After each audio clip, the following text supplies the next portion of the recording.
Hi, I'm Paul Lambert. Please subscribe to the Ipswich Fanzone.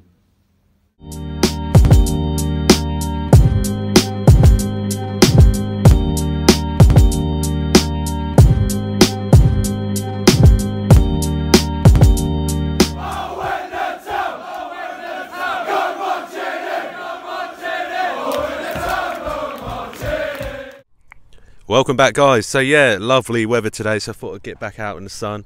It's been a while, but this is where IpswichFanzone started, in the sun. So I'm here with Will.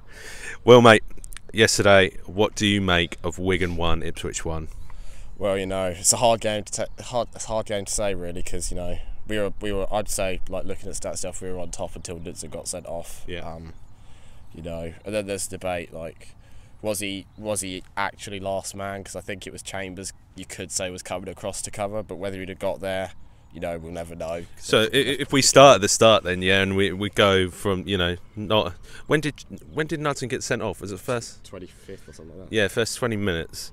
The ball's come over and Chambers is ambly placed to pick up, you know, the last man running through the ball. Yeah. Knudsen could have easily, you know, made up his positioning, but he's, you know, once again he's become a liability. And to be fair, that's Knudsen all over this season. Last season under McCarthy, he had 7 assists. He had something to offer from left back. This season, he's really got nothing but his own ambitions. You know, Knudsen's becoming that player that everyone just can target because he just makes silly mistakes. You know, that one against Stoke, the one yesterday at Wigan. He's just becoming that player that everyone can target to say, you know, we're not getting wins because Knudsen's made an error. You know, so, you know, he is becoming that mistake-prone player that we don't need at the moment. So, you know, whether we actually keep him in the team with the amount of mistakes, I assume he's got a suspension now, but he's just becoming that player that everyone can target. Yeah, that's what I was going to say next. Lambert, as managers, you know, he's stepped back, he's spoken to Knudsen and brought him back into the squad.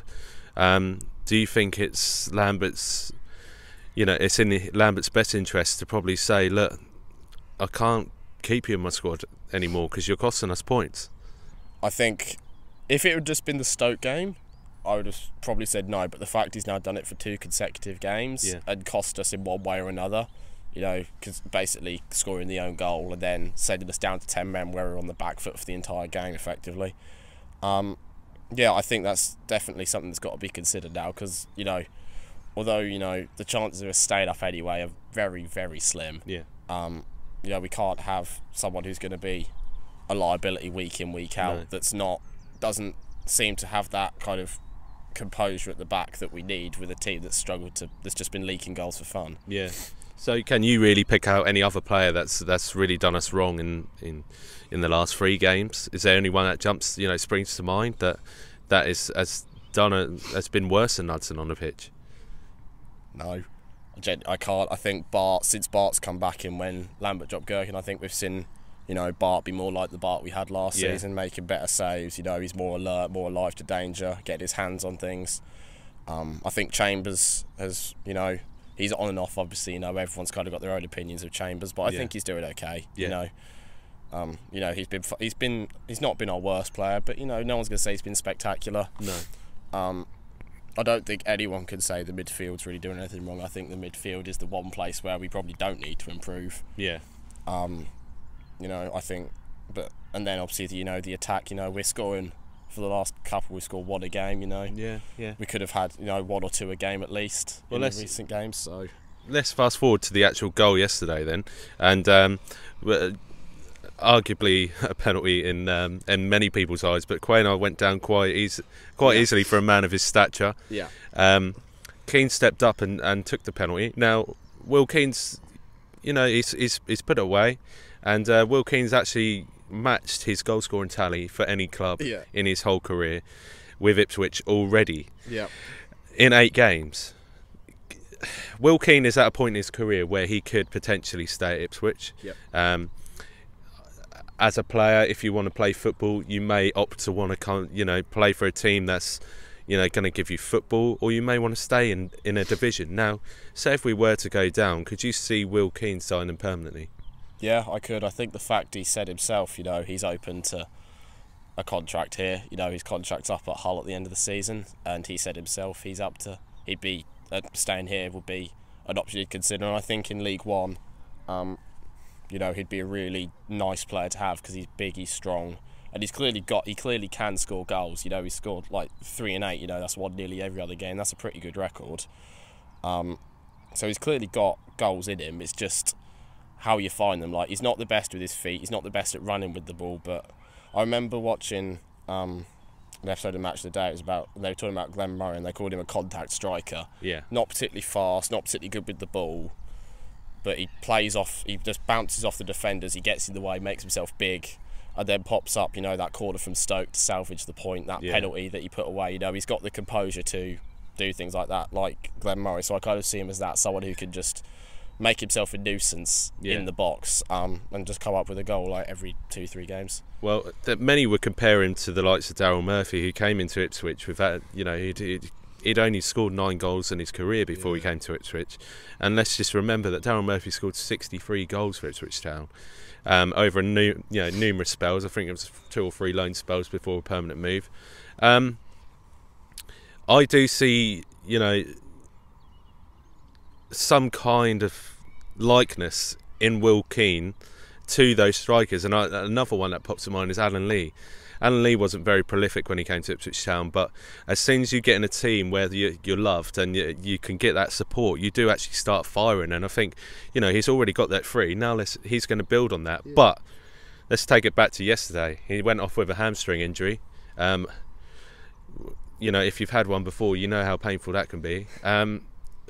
We don't know anything as yet, but do you think he'll be available for the next game? I hope so, because I think, you know, like you say, once a player starts getting love from the fans, they start getting appreciated by the club, you know. And every goal, you know, if you believe in the confidence thing, every goal brings confidence. Yeah. So I don't see, if he is available, I don't see why he wouldn't play. You know, I think he's just as good as any striker we've got at the club. Yeah. Obviously, you know, now Sears is done for the season. You know, Quainer, he's kind of blowing hot and cold at the moment. I don't think he's shown. He's not really a striker, is he? Would you say he's more of a front utility man? I think he's better I think he's kind of someone that you can play off. Yeah. He's clear. I think he's better at running with the ball than Keane, because he's clearly showed he's got like a good first touch. He can run with the ball, bring it forwards. But as a striker, I don't think he's there, because I think, you know, a striker's job is to score goals, and he hasn't scored a goal yet, and he's had what, 9 games, and he hasn't scored a goal yet. So that kind of, you've got to start questioning the integrity as an outright goal scorer striker if you're not scoring in nearly 10 games. You could argue that in January we didn't really have the opportunity to buy or, you know, bring in that kind of player that would help us, given the position that we were in the league. We're still there now. Yep. We've gone 3 unbeaten, and we've taken points against Derby, Stoke and Wigan, 3 sides that have, you know, have played well this season. But we really need to kick on now. We need the likes of 4 to 7 wins to stay in this division if we're gonna make it. And, you know, Reading is a must-win game now. Reading's a must-win game, and I think if Keane's available, I think he'll be pivotal to that. Yeah. Like I say, you know, the big contact, as I call contact striker. You know, because Reading are kind of, you know, they're down there with us. You know, they're not having a good season either. That'll probably be the most championship scrappy game you've ever seen. And I think someone like Keane that could just make himself a nuisance to the centre backs and, you know, get in the goalkeeper's way, get in his face, you know, and be a threat in the air from corners. Because it's the sort of game, you know, 1 corner, 1 free kick. Yeah. Could win it, you know. Alan Judge with that free kick against Stoke hitting the bar, you know, he showed what he could. We've seen it before. He had an effort yesterday, it was so close that the keeper just tipped over the bar. Alan Judge has been, you could say, the best signing we've had, because he offers so much more than the rest. He makes opportunities, he makes passes, he makes the play work. And to be fair, we've looked so solid since the end of January that it's quite scary to say that Town are playing football that I would see from probably a top 6 to top 10 side, not someone down the bottom of the league. And the only thing we're lacking really is goals. Yeah, I mean, you know, like you say yourself, the football we play is really good since Lambert's come in. I've been able to kind of put his adaptation on the side after the January window. You know, obviously, you know, we haven't had money to spend for years. You know, we never have the biggest transfer kit in the league, but you know, he's clearly looked at players. And I think the players he's brought in have done a really good job. Judge and Keane especially, you know, I think they're the two you can really highlight and say, like, they're the two sideds that Lambert's made that have really made a difference to this team. Yeah. The only qualm with what Lambert's doing is, well, it's not really an issue. I mean, there might have been a reason behind it, but I was really surprised to see Bishop drop yesterday. Yeah. I get what he was doing, kind of the 5-3-2. Was it an injury? I don't know. I think he limped off. If I'm right, and sorry, I haven't got all the knowledge, but if I'm right, Bishop picked up an injury against Stoke after that run where he blitzed like 4 or 5 players. He got taken down. He did actually start limping. Yeah. I don't know whether he was injured yesterday, but yes, I would be on the same lines as you. Why would you drop Bishop when he's in such a rich vein of form? Yeah, I mean, if it is an injury, then obviously that's a different story. You know, you can't play a player if they're not fit to play. You know, if Bishop, or maybe it's a protection thing, you know, like on that basis, maybe it is a protection thing. But if he was fit, then I'd be kind of like, you know, Nolan's been okay. You know, I think he frustrated everyone at the Norwich game. Yeah. With his lack of kind of positional awareness, and you could have slated him a million times, I think, at that game. But since then, I think he's done okay. But I just think, you know, I think Bishop's very much a likeness of Judge, and I think them two really bounce off each other well, because I think they're both kind of the creative force in the midfield that I don't think any other of our players have. Yeah. And they kind of take a bit of pressure off each other. So perhaps, you know, it's kind of silly to say, but if you're going to play one, you kind of need to play the other, because otherwise one's under so much pressure to perform, to be that midfield drive. They kind of complement themselves. Yeah, they really complement themselves well. And I personally really like the diamond shape. You know, I thought, like, we didn't turn up against Stoke really, but I think that was just a general lull for whatever reason. Yeah.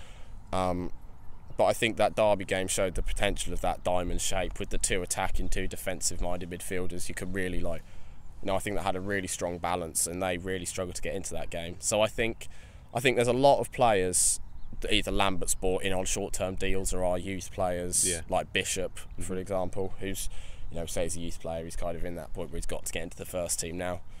But I think, you know, there's definitely, like, if we go down, which we probably will, you know, we've definitely got things to be bright about for the future. You know, our young players are looking really strong. You know, we've got some, like, older heads in there, you know, that will be crucial to hopefully coming straight back up. They definitely will. They definitely will. Yeah. So if we look at it now, yesterday was the first of the 6-pointer, really. And we had the goods. We had 3 points by the time we reached 90th minute, and Joe Garner popped up, you know, ex-shithouser of ours. But he scored the goal. And we've ended up with a draw. Now, Rotherham and Reading, I think it was. That was a draw yesterday, wasn't it? Was it Rotherham Reading? I believe so, yes. And that's pretty much brought them down. Well, we've really got to aim for 30 points at the moment. That's where it is, the total. But, you know, we've got to win our games. Now, Will, final shout for the end of the video today. Next 3 games, we've got Reading, West Bromwich Albion, and Nottingham Forest. Okay. Yep. Bearing in mind West Brom and Nottingham Forest are in the top 7 or 8, I think it is at the moment. Realistically, how many points can Ipswich take from the next 3 games? For the next 3, I would expect to see us beat Reading. Yeah. I think we play better football than them. I think the table's kind of a bit misrepresentative of where we really are. Yeah. After such a dreadful start to the season. I think perhaps if, like, this is going to sound stupid, if we could restart the season now, I think we would be in a much better place than we are currently. But I think, you know, we caused ourselves so many problems early on that are nigh on impossible to get out of. Yeah. So I'd expect to see us beat Reading, you know. And, you know, West Brom, when they came to Portman Road, I didn't think they were that spectacular. No. For a team that's got what's really, you know, Premier League players, Jay Rodriguez, Craig Dawson, Kieran Gibbs, Arsenal youth product. There's clearly something there in him. You know, I don't think they looked that spectacular. No. So I'd agree with that. I think we could get a point against that. Maybe salvage one, but I'd like to think we could get at least a point from that. Yeah. Just because of the football we play, it just depends whether the defence can hold strong enough. Yeah. Because obviously, you know, like I say, Jay Rodriguez has got quality.